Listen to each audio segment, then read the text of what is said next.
우리가 살아가면서 기도하고 또 결단하고 마음을 다시 잡고 우리가 신앙생활을 바로 하려고 하는데, 이상하게도 그때부터 또 오히려 상황이 또 복잡해지고 또 사람들이 오해하고 또 예상치 못한 문제들이 터지는 그런 경험들이 있으셨을 것입니다.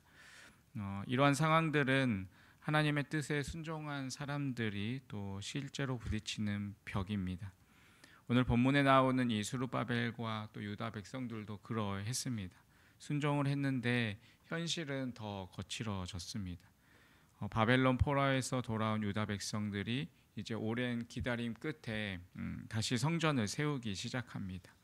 예배의 자리를 다시 회복하기 위한 감격의 첫걸음이었습니다. 그런데 그 순간에 예상치 못한 공격이 시작이 됩니다. 처음에는 도와주겠다라고 손을 내밀던 사람들이 거절당하자 곧바로 대적자로 돌변을 합니다. 그리고는 사람들의 마음을 약하게 만들고 또 두려움을 심고 또 정치적으로 고발하면서 하나님의 이 일을 방해합니다. 그 일로 인해 유다 백성들의 손이 느슨해지고 또 마음이 지치고 결국 이 성전 건축하는 일들이 잠시 중단이 됩니다. 오늘 이 말씀은 지금 하나님의 뜻대로 살아보려고 하는 또한 우리 모두에게도 일어나는 이야기입니다. 예배를 회복할 때, 또 기도의 자리를 다시 세우려 할 때, 말씀대로 살아보려는 결단을 할 때 반드시 만나는 방해가 있습니다. 그것은 어떠한 정면적인 그러한 공격이 아니라 은근한 낙심, 또 보이지 않는 위협의 형태로 우리 앞에 찾아옵니다. 그래서 오늘 이 새벽에 하나님께서 우리에게 이 말씀을 들려주시는 것입니다. 너희가 나의 일을 시작할 때 이러한 방해들이 반드시 있지만 그 안에서 너희가 지켜야 할 태도, 또 너희가 붙들어야 할 분별, 또 끝까지 가야 할 길이 있다라는 것입니다.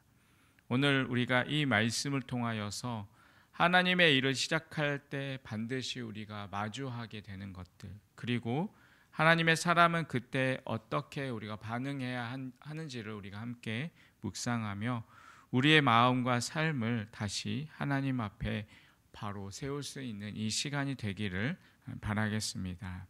그렇다면 오늘 말씀을 통해서 하나님이 주시는 은혜는 무엇일까요? 첫 번째로 하나님의 일을 하는 사람은 거짓된 협력의 유혹을 분별해야 합니다. 오늘 본문의 1절과 2절에 보면 이렇게 기록합니다. 사로잡혔던 자들의 자손이 이스라엘 하나님 여호와의 성전을 건축한다 함을 유다와 베냐민의 대적이 듣고 스룹바벨과 족장들에게 나와 이르되 우리도 너희와 함께 건축하게 하라. 우리도 너희 같이 너희 하나님을 찾노라. 아스루 왕 에살하도시 우리를 이리로 오게 한 날부터 우리가 하나님께 제사를 드리노라 하니라고 기록합니다. 이것을 언뜻 보면 좋은 제안처럼 그렇게 들립니다. 도와주겠다라고 이야기를 하고 협력하자라고 이야기를 합니다.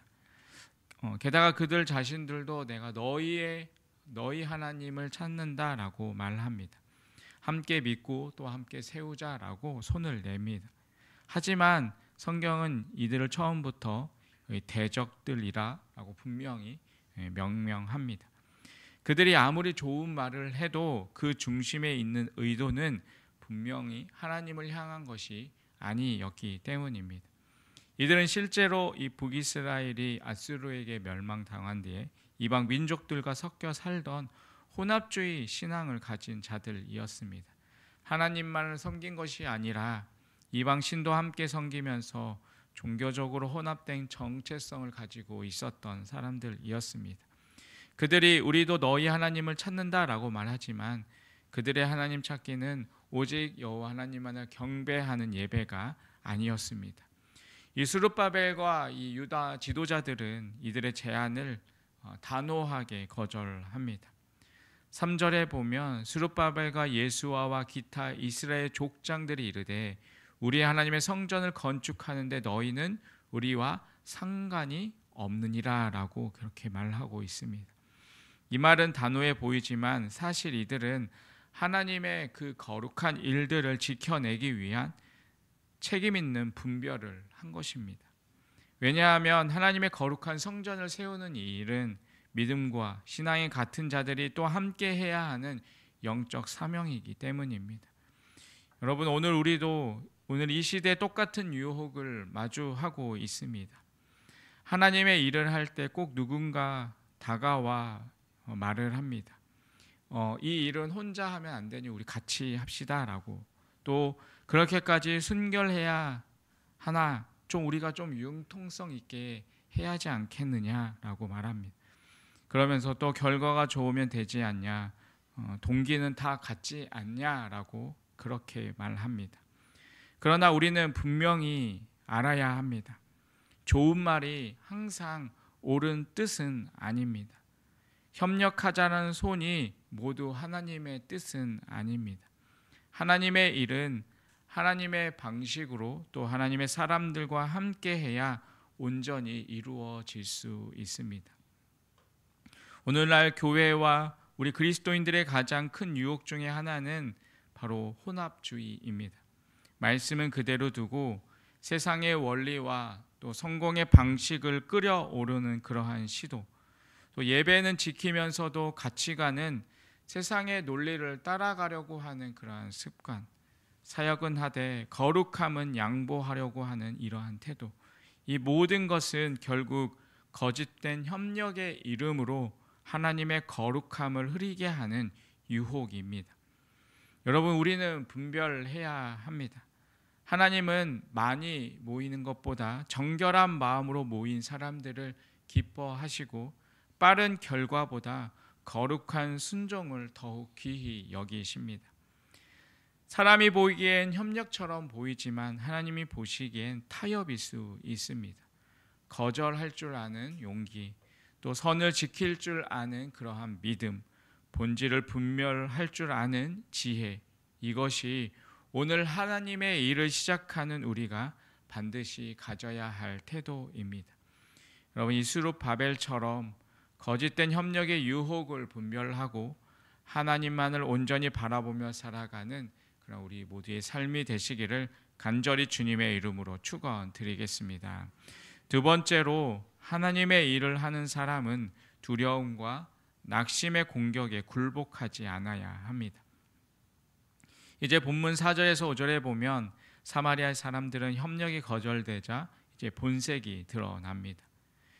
4절 5절 보면 이로부터 그 땅 백성이 유다 백성의 손을 약하게 하여 그 건축을 방해하되 바사왕 고레스의 시대부터 바사왕 다리오가 즉위할 때까지 그들 관리들에게 뇌물을 주어 그 계획을 막았으며라고 기록합니다. 여기에서 지금 그들은 두 가지 방식으로 유다 백성들을 방해하고 있습니다. 첫 번째는 바로 심리적인 낙담입니다.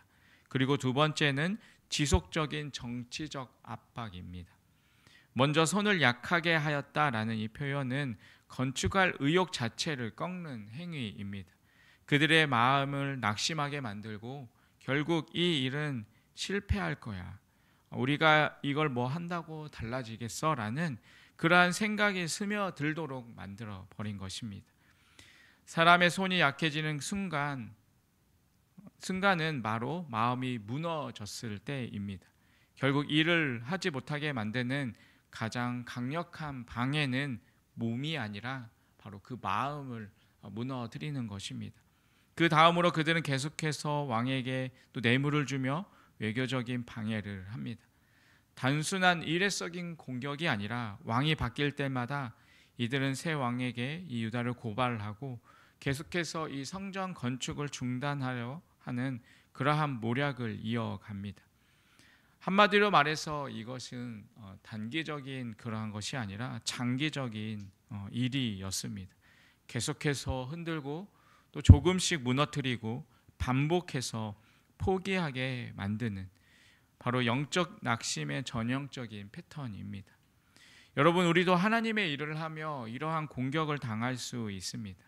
혼자만 열심히 하는 것 같은 그러한 외로움들, 또는 변화가 없을 것 같은 그러한 무력감들, 또는 주변의 말들이 내 마음을 흔드는 순간들이 있습니다.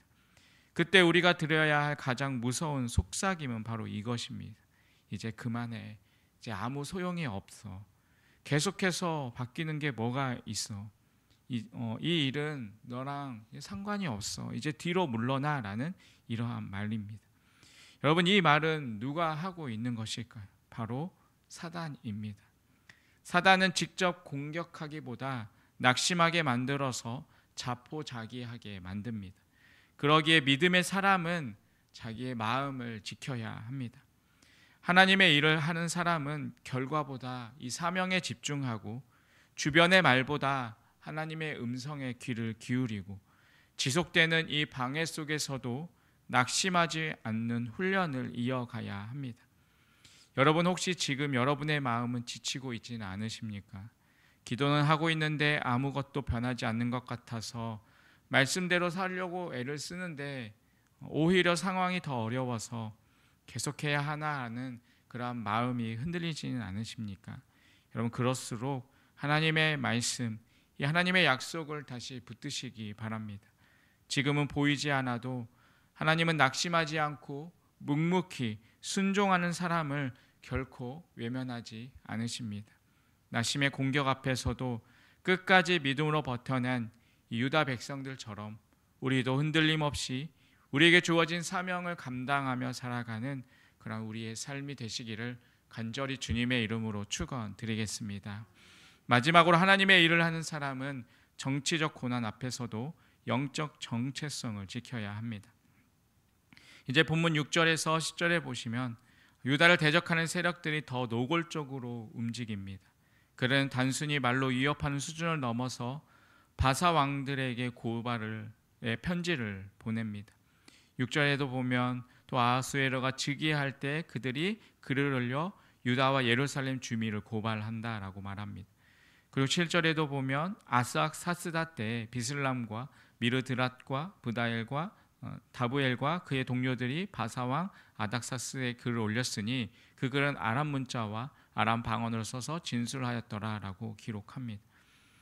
이 아하수에로 왕은 에스더에 나오는 왕으로 정치적으로 민감한 시대였고, 또 이 아닥사스다 왕은 또 느헤미야와 관련된 개혁을 허락한 그러한 왕이었습니다. 하지만 이 시점에서 그들은 유다에 대한 정보를 왜곡된 시선으로 왕에게 계속해서 전달합니다. 지금 이방 민족들은 유다 백성을 이 정치적으로 위험한 집단으로 몰아세웁니다. 그들이 성전을 짓는 그런 행위들, 또 단순한 이 종교적 회복이 아니라 제국에 대한 반란의 전조처럼 해석하게 만든 것입니다.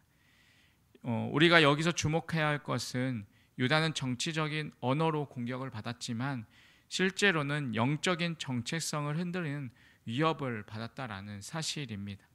하나님의 백성으로서 이 신앙을 지키기 위해서 한 행동이 세상 앞에서는 불순종, 또 저항, 불편한 집단으로 오해되는 상황. 여러분, 이것이 오늘날 우리에게도 너무나 익숙한 현실입니다. 성경적인 가치관을 말하면 편협하다라고 말을 하고, 진리를 말하면 혐오라고 이야기를 하고, 믿음을 지키려고 하면 융통성이 없다라고 평가받는 이 시대. 여러분, 이때 우리는 어떻게 해야 할까요? 여러분, 눈치 보는 믿음이 아니라 방향을 지키는 믿음이 필요합니다. 세상과 잘 지내는 것이 아니라 하나님 앞에 바로 서는 것이 중요합니다. 유다 백성은 그런 고난 앞에서도 하나님을 향한 이 정체성, 즉 우리는 하나님의 백성이고 이 성전은 우리의 중심이고 예배는 우리의 생명이다라는 이 신앙의 고백을 놓지 않았습니다. 그리고 하나님은 그들을 또 포기하지 않으셨습니다. 지금은 편지가 오가고 또 건축이 막히는 것처럼 보여도 하나님은 여전히 유다 편에 서서 일하고 계셨습니다.